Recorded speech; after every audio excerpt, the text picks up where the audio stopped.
Hello, everyone, and thank you for joining me. Today, I present to you the single most dangerous idea our modern world has ever known. P is not equal to NP.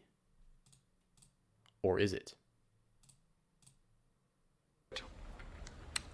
Our internal messaging, based on HuliChat, uses a weak encryption standard known as P256. Whether Richard believes it or not, our network cracked it. Who allowed it to do that? We did, when we gave it one job: to make itself more efficient. It developed a general solution to discrete log in polynomial time. What? Okay, is this a good thing or a bad thing? Someone tell me how to feel. Abject terror for you. Build from there. Once launched, our AI will keep learning to break more and more sophisticated parameters. Ultimately, this will mean the end of privacy.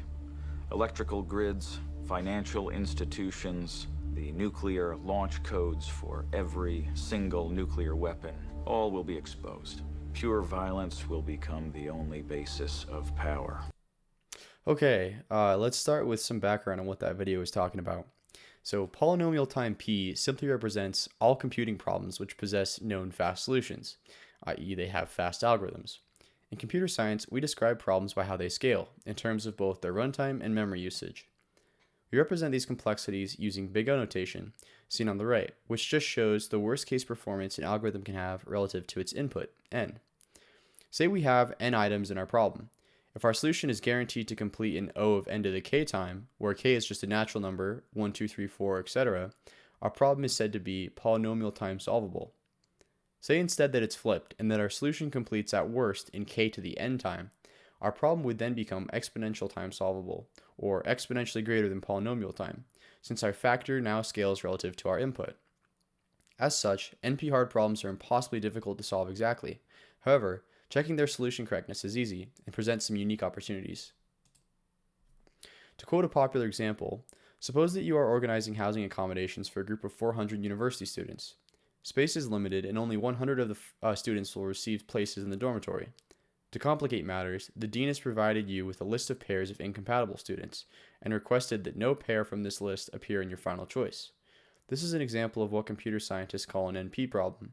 Since it is easy to check if a given choice of 100 students proposed by a coworker is satisfactory, i.e., no pair taken from your coworker's list also appears on the list from the dean's office.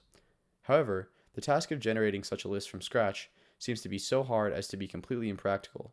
Indeed, the total number of ways of choosing 100 students from the 400 applicants is greater than the number of atoms in the known universe.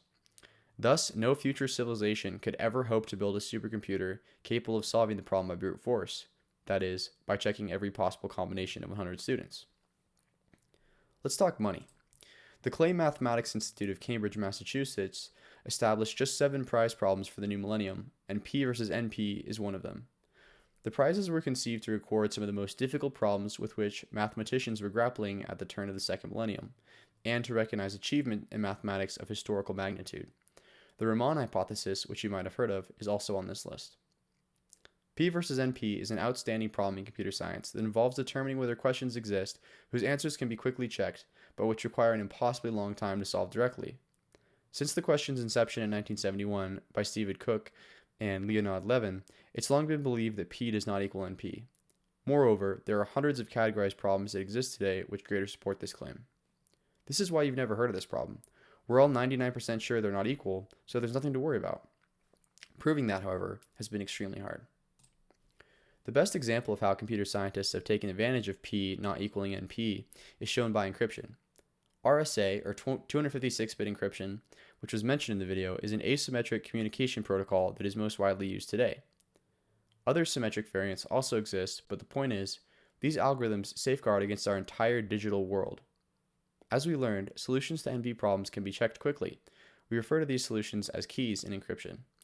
You may have heard the phrases public or private key. We've been safe against bad actors brute forcing correct keys and gaining access into our most sensitive systems because computers don't exist and will never exist that could solve these problems.